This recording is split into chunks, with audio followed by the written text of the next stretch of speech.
Student का मैं Rakesh Mehra motivational moment में हार्दिक स्वागत करता हूं। आज रविवार है और रविवार के दिन मैं आपके लिए एक मोटिवेशनल स्टोरी लेकर आता हूं ताकि आप अपने जीवन को एक नई दिशा दे सकें। मेरा प्रयास रहता है कि आप जीवन में कभी निराश ना हो और लगातार लड़ते रहें अपनी समस्याओं के साथ, अपनी चुनौतियों के साथ और उनमें सफलता प्राप्त करें। उसी दिशा में एक प्रयास के तहत ही हर रविवार को मैं आपके लिए एक कहानी लेकर आता हूं। आज भी मैं आपके लिए एक कहानी लेकर आया हूं। यदि आपको लगता है कि ये कहानी आपके जीवन को बदलने की ताकत रखती है तो आप इसे लाइक जरूर करें और ज्यादा से ज्यादा इसे शेयर करें। इस प्रकार की उम्मीद मैं आपसे करता हूं। तो अब मैं अपनी कहानी स्टार्ट करता हूं। मेरी कहानी में दो राजा है। जनरली क्या होता है, एक राजा होता है, एक रानी होती है। ऐसा नहीं है, दो राजा है और एक चतुर मंत्री है। और इस कहानी का सार आपके जीवन को एक नई दिशा देने की ताकत रखता है। कैसे, देखिए। आपके सामने एक राज्य है, इसमें एक राजा है, एक दूसरा राज्य है, उसमें भी राजा है। लेकिन अंतर क्या है? जो दूसरे राज्य का राजा है वो ताकतवर है, मजबूत है, उसकी सेना बहुत बड़ी है, उसके पास बहुत सारे कूटनीतिज्ञ है। लेकिन ये राज्य है, इसमें जो राजा है वो कमजोर है, इसकी सेना इतनी मजबूत नहीं है। इस राजा को गुप्तचरों के द्वारा एक सूचना मिलती है। गुप्तचरों के द्वारा एक सूचना मिलती है कि ये जो राजा है इस पर 3 दिन में आक्रमण करने वाला है। ये राजा इस पर 3 दिन में आक्रमण करने वाला है और पूरे तरीके से राज्य को तहस नहस कर देगा। सब मर जाएंगे इसके अंदर। ये बात पूर्ण रूप से कंफर्म हो जाती है कि 3 दिन के बाद में सब मर जाएंगे, क्योंकि ये राजा इतनी बड़ी सेना लेकर आएगा कि हम सबको मार देगा। राजा को जब ये पता लगता है, गुप्तचर जब इसको सूचना देते हैं, तो राजा चिंतित हो जाता है। लेकिन राजा के पास एक चतुर मंत्री था। वो अपने उस मंत्री को बुलाता है और उसको कहता है कि अब हम 3 दिन के लिए ही जिंदा रहेंगे, 3 दिन के बाद हम मर जाएंगे, क्योंकि जो पड़ोसी राज्य है हम पर बहुत बड़ी सेना लेकर आक्रमण करने जा रहा है। यदि तुम्हारे पास कोई रास्ता है तो बता दीजिए, नहीं तो हम अपनी मौत का इंतजार करते हैं। यहां पर ये जो चतुर मंत्री है ये कहता है, राजन, ऐसी कोई समस्या नहीं है जिसका इलाज ना हो।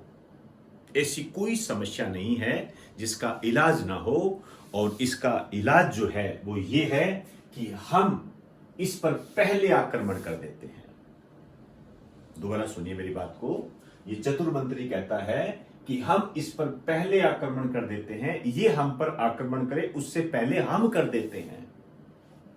ये राजा भौचक्का रह जाता है। ये कहता है, ऐसे कैसे? हम तो 3 दिन में मरने वाले थे, तुम तो हमें 1 दिन में ही मरवाने वाले हो। मंत्री कहता है, नहीं महाराज, ऐसा नहीं है। मरना तो है ही, तो फिर क्यों न कुछ करके मरे, क्या पता हम जीत जाएं। मरना तो है ही, क्यों न हम कुछ करके मरे, क्या पता हम जीत जाएं। मेरी बात को ध्यान से सुनिए, समझे बात को। तो राजा को लगा, हां ये बात सही है, और ये सेना तैयार करता है, नागरिकों को भी साथ ले लेता है और इस दूसरे राज्य पर आक्रमण कर देता है। ये कमजोर राजा, ताकतवर राजा के राज्य पर आक्रमण कर देता है सेना के साथ। सेना युद्ध करने के लिए चल पड़ती है। आगे की स्थिति क्या है? ये एक राज्य है, ये दूसरा राज्य है, इन दोनों के बीच में राज्य की बॉर्डर है। सेना यहां से चलती है और इस पुल को क्रॉस करके आगे निकल जाती है। इस पुल को सेना ने क्रॉस कर दिया। अब ये जो चतुर मंत्री है ये क्या करता है, इस पुल को जला देता है, इस पुल को जला देता है और सेना से कहता है, राजा से कहता है, जो युद्ध लड़ने वाले आए होते हैं उनसे ये कहता है कि या तो आप युद्ध लड़ो और जीतो, नहीं तो आपका मरना तय है। वापस जाने का कोई रास्ता नहीं है, एक रास्ता था, उसे मैंने जला दिया। अब या तो आप जीत कर आओगे या आप मर कर आओगे, दोनों में से डिसाइड कर लो करना क्या है। यदि जीना है तो जीतना पड़ेगा और जीतना है तो लड़ना पड़ेगा। और ये सेना लड़ती है और जीत जाती है। जानते हो ये क्यों जीतती है? क्योंकि इनके पास कोई ऑप्शन नहीं था, कोई ऑप्शन नहीं था इनके पास। पुल टूट चुका था, भागने का रास्ता नहीं था इनके पास, कोई ऑप्शन नहीं था, तो अपना 100% उस जीत पर लगा देती है और जीत जाती है। इतने बड़े राज्य की इतनी बड़ी सेना को वो पराजित कर देती है। तो मेरी कहानी का सार आपको समझ में आया? जीत की सबसे बड़ी खास बात यही होती है कि वह लड़ने वालों पर फिदा होती है। ध्यान रखें, जीत की सबसे बड़ी खास बात यही है कि वह लड़ने वालों पर फिदा होती है। और ध्यान रखें, जो डूबने का हौसला रखते हैं, जो लड़ने का हौसला रखते हैं, उन्हें ही सफलता प्राप्त होती है। अब आप अपने जीवन को एनालाइज कर लीजिए। क्या आपके पास कोई रास्ता है, कोई ऑप्शन है? आइए आपकी बात करते हैं।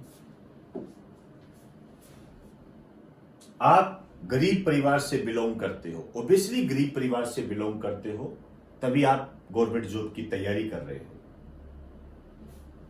आपको यदि अमीर बनना है, लेकिन यहां गरीब और अमीर का मतलब आप और अर्थ ना निकाले।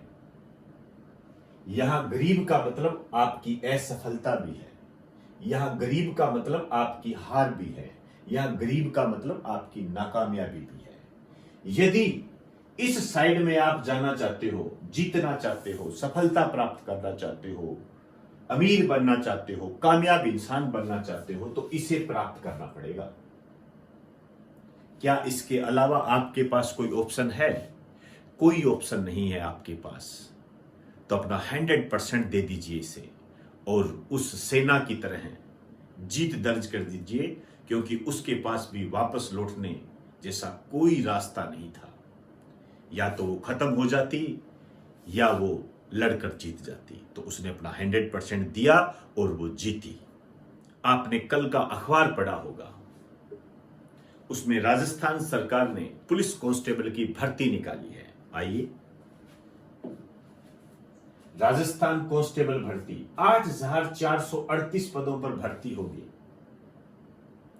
अब आप देखिए, जो इस भर्ती के लिए ओवर एज होने वाले हैं, जिनके पास कुछ ही समय पड़ा है, महीने 2 महीने के अंतराल पर ही वो इसमें शामिल हो सकते हैं, उनके पास कोई रास्ता है? कोई रास्ता नहीं है। जो ओवर एज हो गए उनके पास कोई रास्ता नहीं है। तो यही कहूंगा, इससे बढ़िया मौका और नहीं मिलेगा। इतिहास रच दीजिए, अपना 100% दे दीजिए, 100% दे दीजिए। आर या पार, गरीबी की स्थिति में, असफलता की स्थिति में, नाकामयाबी की स्थिति में, हार की स्थिति में तो आज हम है ही।